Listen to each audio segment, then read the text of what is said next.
Y la hemos invitado, arquitecta, para consultarle dos aspectos importantes, ¿no? El primero tiene que ver, usted es guayaquileña, usted vive aquí en la ciudad de Guayaquil, está la familia, y nuestra alcaldesa de la ciudad, doctora Cintia Viteri, ha declarado a los medios de comunicación, es más, le ha hecho llegar un proyecto de ley sobre seguridad al presidente de la República, señor Guillermo Lazo, a fin de atenuar el alto índice de inseguridad que hay en la ciudad, y entre algunos factores que ella ha planteado es la necesidad, se puede decir, que los ciudadanos guayaquileños porten armas. Ese es el primer tema. El segundo tema tiene que ver con su actividad en la legislación, en la legislatura, y que eso le vamos a proyectar algunas inquietudes muy puntuales. Lo primero, ¿qué opinión le merece esta decisión y este requerimiento que ha hecho la alcaldesa de la ciudad de Guayaquil? Bienvenida, arquitecta Pierina Correa. ¿Cómo estás, Clever? Muy buenos días y a través de ti, pues un abrazo a todos quienes siguen esta señal. Efectivamente, bueno, nadie puede negar la angustia, el ambiente de inseguridad que se vive en todo el país, pero de manera especial o tal vez más visible en Guayaquil. Y como he dicho en otras ocasiones, la condición, las características propias de la ciudad y sus actividades hacen que sea un imán más atractivo para el tema delincuencial. Somos puerto, somos una ciudad de altísimo movimiento comercial, somos la capital económica y financiera del país, entonces es atractivo para la migración campo-ciudad y obviamente con todo el movimiento económico que se da pues de la delincuencia. Ahora, ¿qué opinión me merece lo que plantea la alcaldesa? A ver, puedo entender la desesperación o la angustia también de parte de ella como autoridad de buscar, tratar de encontrar una solución para bajar los altísimos índices de inseguridad y delincuencia que existen en nuestro país, en nuestra ciudad, porque realmente eso está afectando a la ciudadanía. Ya uno no sabe por dónde transitar, ya uno no sabe qué lugar puede considerarse seguro. Antes uno decía, no pases por ese lugar porque es zona roja, o no vayas por ese lugar pasada tal hora porque es peligroso, pero hoy no hay un solo sitio seguro, ni siquiera las urbanizaciones privadas, porque también se han reportado actos delincuenciales así. ¿Cuál es el problema adicional ahora? Parece ser que hay una lucha territorial por bandas vinculadas al microtráfico. Están los sicariatos que ya no se dan solamente en ciertos sectores, por lo general urbanos marginales de la ciudad, sino en cualquier parte. Hace poco hubo el asesinato de un señor en pleno centro de la ciudad, y aquí viene lo más complicado. Una señora estuvo con su hijita en el momento equivocado, en el lugar equivocado, y también recibió un disparo y terminó en el hospital. No conozco el desenlace de esa parte. Entonces, es comprensible, pero ¿es lo adecuado? Ojo, hay un principio. Cuando uno porta un arma, y ojo, aquí hay, en este momento sí existe el permiso de tenencia de armas. Vamos a empezar explicando los términos. Tenencias. ¿Qué quiere decir tenencia? Yo hago todo un trámite y me permiten, me autorizan tener, poseer un arma en mi casa o en mi negocio, en mi empresa. Portar armas es cargarla consigo. Es decir, yo tengo mi arma, pero no la dejo en mi casa ni en mi empresa, sino que la cargo conmigo. ¿Cuál es el problema? Si uno tiene un arma, debe estar dispuesto a utilizarla. Y en el ambiente de tensión, de miedo que hay, el nerviosismo está a flor de piel, y no solo en los ciudadanos que eventualmente pudieran acceder al porte de armas, sino también en los delincuentes. Entonces, ¿qué pasa? A ver, Ya les voy a leer unas estadísticas que no las he puesto yo, unos informes que no los he elaborado yo, sino la comandante general de policía, la señora Tanya Varela, para tener más claro cómo es de delicado el decidir o abrir la posibilidad de portar armas. Tú estás en un semáforo, ¿verdad? Y estás mirando por el retrovisor central, por los dos laterales, tienes carro a un lado, carro al otro, carro adelante, carro atrás, y de repente percibes un movimiento a tu izquierda y reaccionaste porque tenías el arma, porque como la psicosis está a flor de piel, pensaste que te podían asaltar, disparaste y resulta que era una viejita que te iba a ofrecer caramelos. ¿Ok? Entonces, o el ladrón, al que ya estamos viendo que cada vez le importa menos la vida humana, acaban de matar a un dependiente y a una chica empleada de una gasolinera, les dispararon, ni siquiera pusieron resistencia, les dispararon a la cara, los mataron por $30. Entonces, ¿qué es lo que va a hacer el delincuente en el momento en que sepa que tú podrías estar portando un arma? Primero te dispara y te mata, y después ve que se te lleva. Estamos viendo cada vez más falta de sensibilidad de parte de la delincuencia, por lo tanto hay que pensarlo fuertemente. Te doy, mira, análisis, demanda, convivencia zonal, sí, 8, social zona 8. 45% son libadores, los problemas que hay, ¿no? Por libadores, por escándalos, por fiestas en viviendas, por ruidos molestosos. Todos tenemos o hemos tenido, vivamos donde vivamos, sea un barrio, sea una urbanización, el vecino que le gusta el escándalo, la fiesta, y si uno le dice, por favor, vecino, son las 2 de la mañana, bájale un poquito el volumen y encima te contesta mal, ¿verdad? 12% violencia contra el núcleo de la mujer y la familia. 8% delitos contra la propiedad y 35% otros auxilios. Estas son llamadas en el 2021, ¿ok? En el 2021. El promedio semanal, 11.050, el promedio mensual, 48.390, y llamadas en el 2021, 387.120. Imagínense un escenario de la gente que le gusta el escándalo, la farra, los ruidos molestos y todo, y están en plena chupa y todo, y resulta que tú dices, chuta, vecino, tengo a mi mujer enferma, a mis hijos, queremos descansar, yo mañana madrugo, y ese señor tiene un arma, corre el riesgo de que al calor de los tragos, de la euforia y todo, viene, te la saca y te disparó. Así al día siguiente se arrepienta 1000 veces. Entonces, es súper delicado, es súper delicado. No es un tema de tomar a la ligera, la inseguridad sí es una preocupación y yo he dicho varias veces, esto no hay una solución única, es un conjunto de soluciones y tienen que partir del gobierno central, del Ministerio de Gobierno, de la SNAI, de la Policía Nacional, de Fuerzas Armadas incluso. O sea, el presidente de la República tiene que sentarse a analizar con su Consejo de Seguridad qué medidas hay que tomar, si es que hay que emitir un estado de excepción, si es que hay que sacar a los militares a la calle, si es que hay que garantizarles a los policías y a los militares que, respetando el debido proceso para que no haya abusos, puedan hacer uso de la fuerza o de las armas en el caso en que esté en juego la vida de un ciudadano. Recuerden un video, me parece que fue en Ibarra, un señor tenía a la esposa, a la mujer embarazada, la tenía así del cuello, con un cuchillo.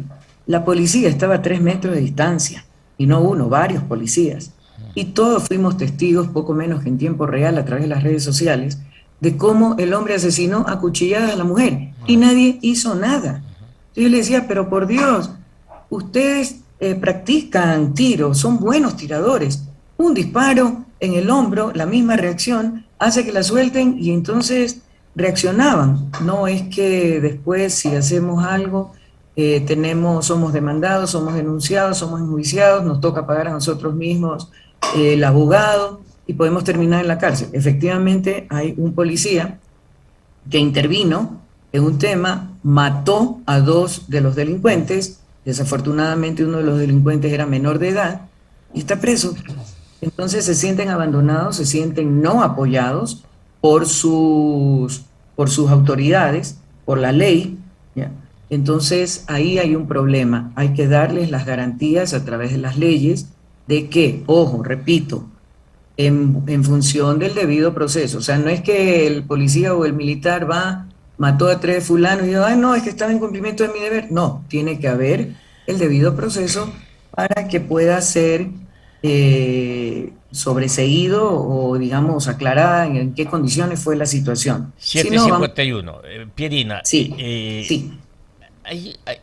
cuando se posesiona o asume la presidencia el señor Guillermo Lazo, esa misma noche se reúne con el Consejo de Seguridad Nacional y luego hay otras reuniones del Consejo de Seguridad.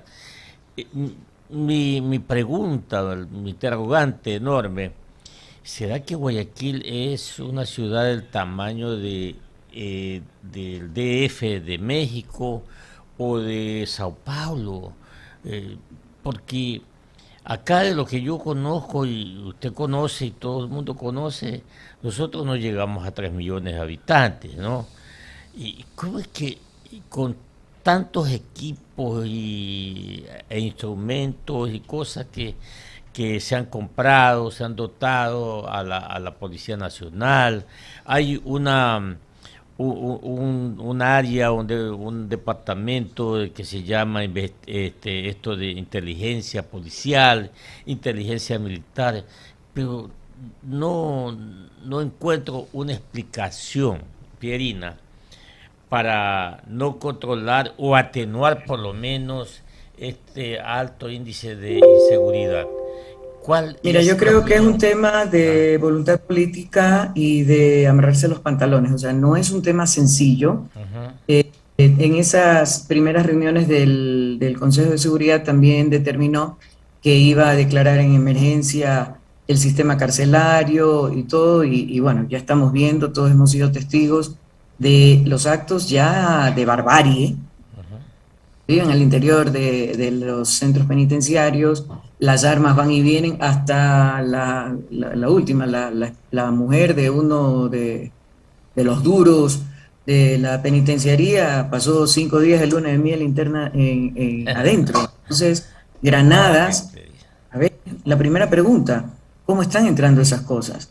Porque ahora me dicen que hasta por dron les hacen caer los temas. Entonces, hay que tomar decisiones. ¿Y quiénes tienen que tomar decisiones? Es el gobierno a través de sus instituciones quienes tienen que hacerlo. Asignar recursos. Sin recursos no avanzamos mucho. Y el sistema de inteligencia que efectivamente existe, tanto militar como policial y del gobierno central, que dejen de hacer espionaje ciudadano, que se dediquen a hacer la labor específica de inteligencia de quiénes son los cabecillas, de quiénes son los grupos, claro.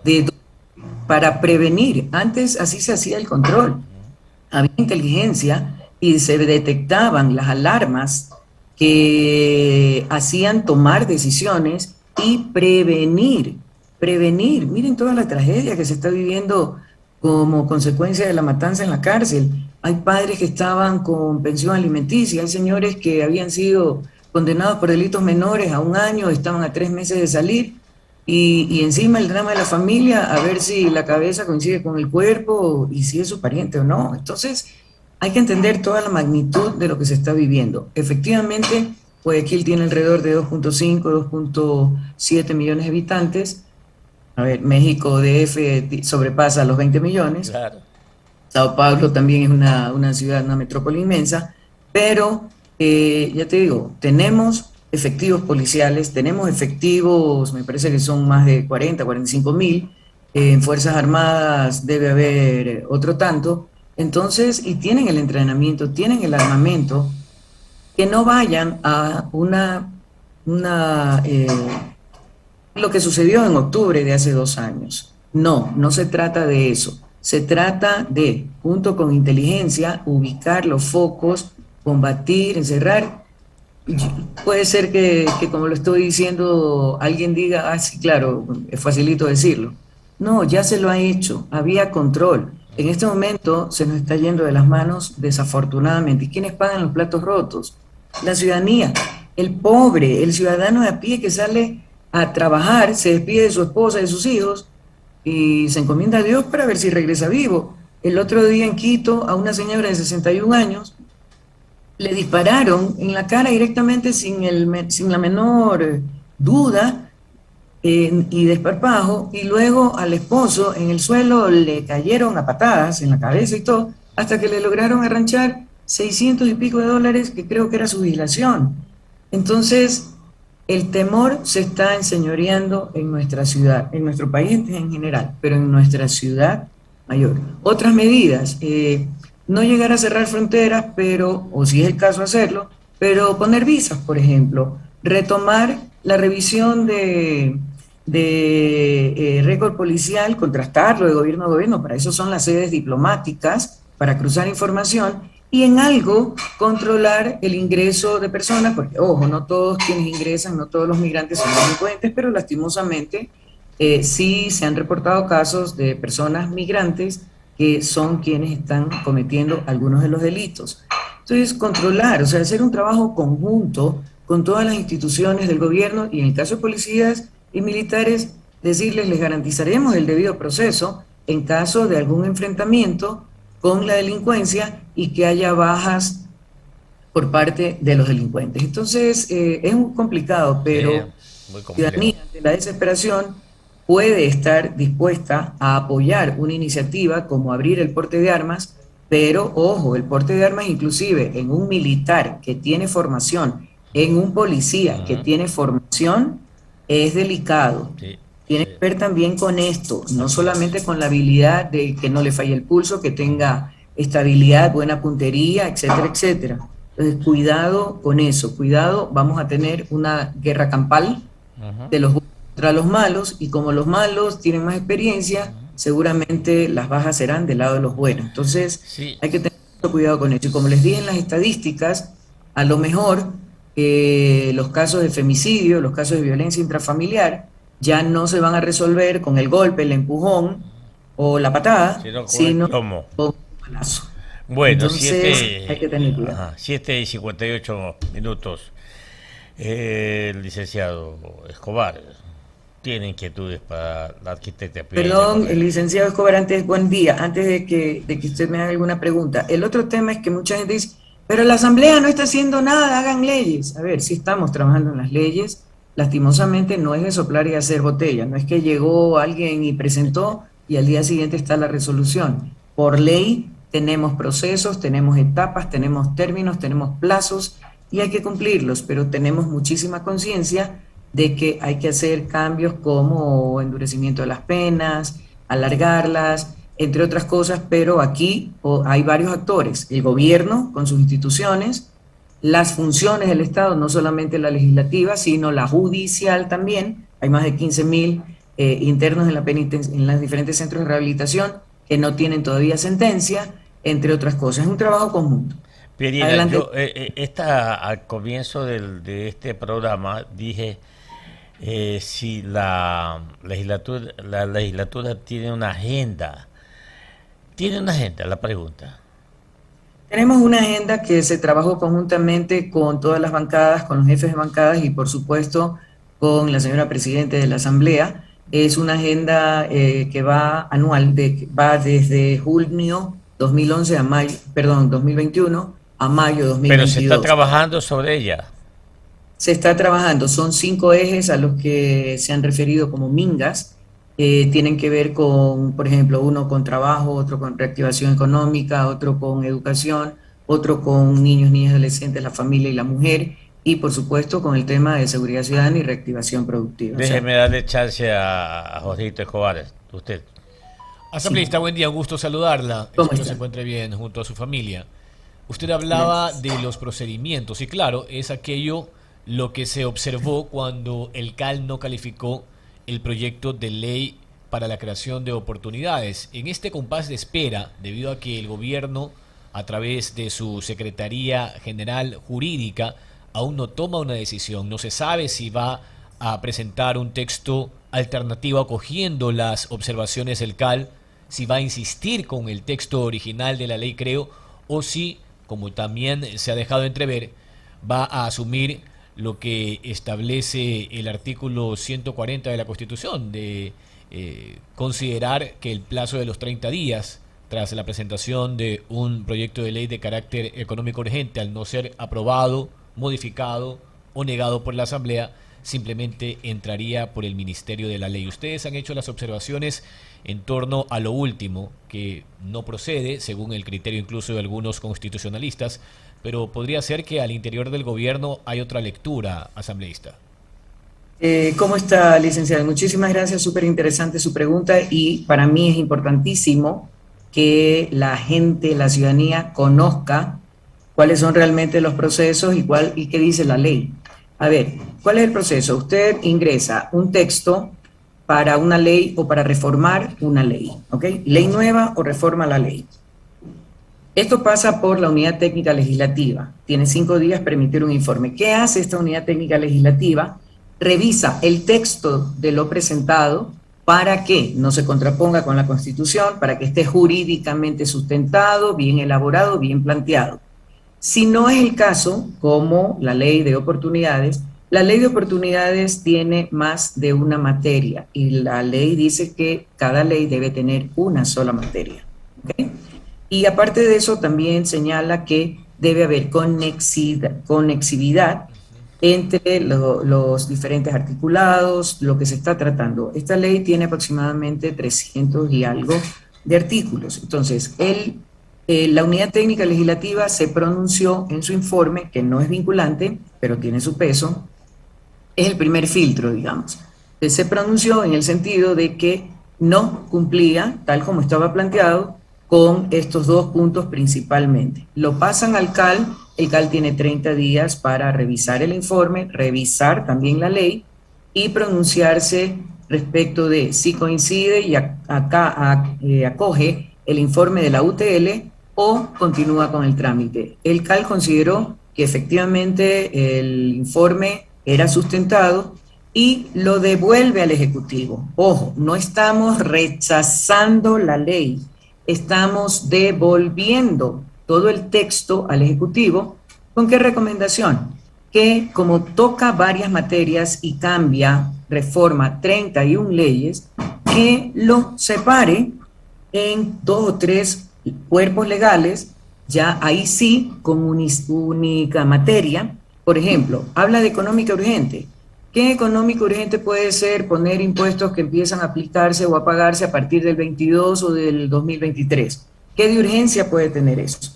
Entonces, si hay una parte que habla de temas fiscales, tributarios, hágala así. Si hay un tema estrictamente financiero, económico, otro. Y si hay un tema laboral, como tiene gran parte, otro. Y entonces se ingresan de esa manera, cada uno tiene unicidad de materia, tiene la conexividad que requiere, y entonces ahí sí, en principio, la UTL vuelve a revisar y muy probablemente pasarán. Entonces, lo que sea económico urgente, la Asamblea tiene 30 días para tratar. Ojo, están manipulando el tema de que pase por Ministerio de la Ley, están amenazando con que van a mandarlo directamente al registro oficial. Eso es ilegal e inconstitucional. La ley no fue tratada. El problema es cuando se la trata, se la asume ya y se la canaliza a la comisión X, Y o Z, dependiendo de la materia que se toca, y si es económico urgente, hay 2 comisiones que tratan temas económicos. Si esa comisión se pasa de los 30 días que señala la característica de ser urgente, ahí sí se asume que pasa por el Ministerio de la Ley. Pero acá no entró a trámite, por lo tanto la ley no ha sido analizada, no ha sido tratada, por ende ni comentada a favor ni comentada en contra. Simplemente se ha cuestionado la estructura del documento que se presentó. El presidente de la República parece que es un poco tosudo, o su equipo no lo aconseja adecuadamente, porque es tan sencillo. Sepárenle en 2 o 3 cuerpos y vuelvan a ingresar. Lo mismo pasó con el presupuesto general del Estado, y aprovecho la oportunidad para explicar de qué se trata. El presupuesto fue presentado. A ver, entre otras cosas, no tenía un plan de desarrollo. Normalmente uno presenta un plan de desarrollo, se aprueba el plan de desarrollo, y luego, en función de ese plan de desarrollo, se elabora un presupuesto, porque en el presupuesto yo tengo que decir, voy a asignar tanto a tal sector para tal cosa y tal, objetivos, metas, etcétera.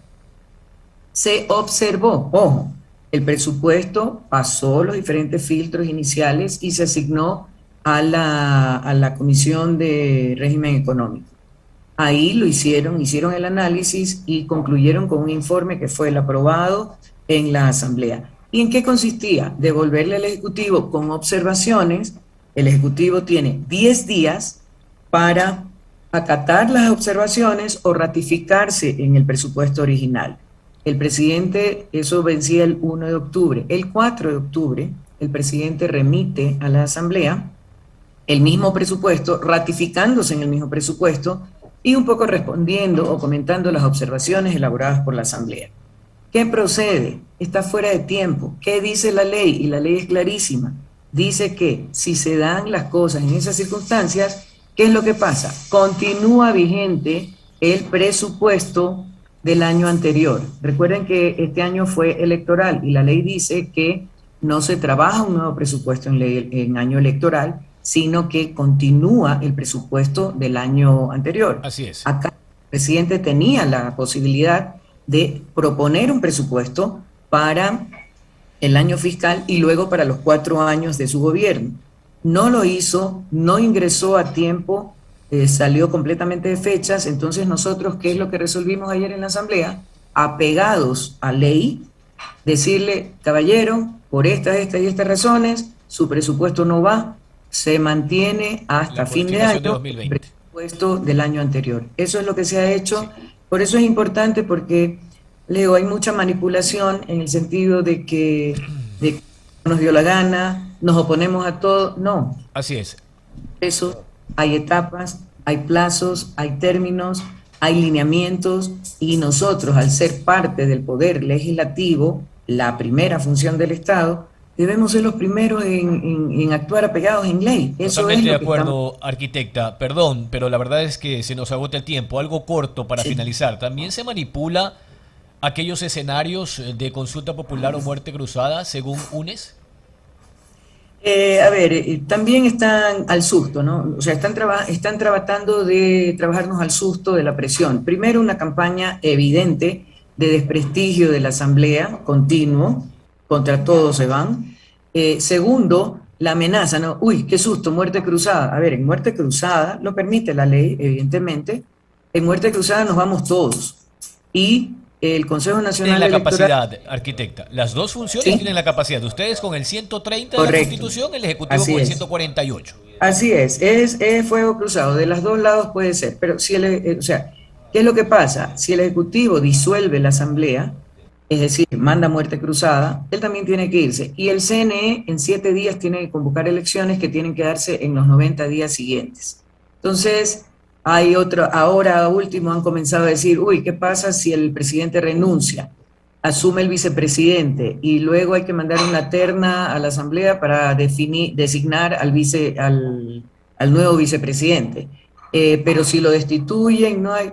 En destitución se lo destituye el presidente, pero existe la subrogación, así es que igualmente el vicepresidente subrogaría. Entonces comienzan las especulaciones y a generar, ojo, hay que ser responsables con este tipo de cosas. Es importante que la ciudadanía conozca la verdad, cómo funciona, y a no dejarse manipular. Ya tenemos una situación que está subiendo, la presión está subiendo. Ayer tuvimos nuevo incremento de precios de los combustibles, la gente está atorada. No hay trabajo. Entonces, hay las peleas con los diferentes gremios, las mentiras, los ofrecimientos. En algún momento puede generarse una explosión social, entonces un estallido social. Por favor, a bajar la temperatura de este tema. ¿Por qué? Porque encima estamos, coincidencia de Pascual, le decía a mi abuela, encima estamos en octubre. Dios no quiera que vuelva a haber un levantamiento popular, porque realmente la sangre está llegando al río. Entonces la gente hay hambre, hay necesidad, hay miseria, la informalidad se ha incrementado, hay la inseguridad ciudadana, o sea, hay demasiadas cosas. Ya la gente, los productores en el agro, ya no dan. Ayer hablaba con unos arroceros, me dice, arquitecta, ya no nos da, hemos aguantado, hemos esperado resoluciones y la insensibilidad del gobierno no da para más. Entonces se está generando un caldo de cultivo que con las expresiones de gente interesada en meterle gasolina al fuego, puede provocar un estallido de grandes dimensiones. Entonces, yo llamo a la cordura, a la sensatez y a que el gobierno, junto con sus funcionarios, sus ministros, sus consejos de seguridad, tome decisiones que beneficien al pueblo ecuatoriano. La gente está ávida, está necesitando, pero la paciencia también tiene límites. Muchas gracias. Era la arquitecta Pierina Correa Delgado. Ella es asambleísta por UNES, por la Revolución Ciudadana, economista. Ya es Revolución Ciudadana, no es UNE, Revolución Ciudadana. Le mando un fuerte abrazo. Seguimos siendo UNES porque hasta lo que yo sé, aunque no era de hecho, no era de derecho, sino de hecho, la Alianza Unión por la Esperanza, seguimos refiriéndonos así también, claro. Porque la Unión por la Esperanza es la confluencia de varias organizaciones, tanto movimientos políticos como colectivos y movimientos sociales. Revolución Ciudadana es un movimiento integrante del bloque UNES. Claro, sí es el nuevo nombre, pues no sí, con el que se bautizó lo que era Fuerza Compromiso Social de Iván Espinel. Claro, pero así del movimiento, no del bloque. ¿Okay? Así es. Un abrazo, Pierina, que le vaya bien. Saludos. Muchísimas gracias por la oportunidad y un abrazo grande también para ustedes y para todos quienes siguen la señal. Igualmente. Muy bien. Bueno. 8 de la mañana, 12 minutos en Ecuador continental. Estuvo con nosotros la arquitecta Pierina Correa, legisladora del país y miembro de UNES, ¿no? De la Alianza, de la Unión por la Esperanza. Dice. Esperanza.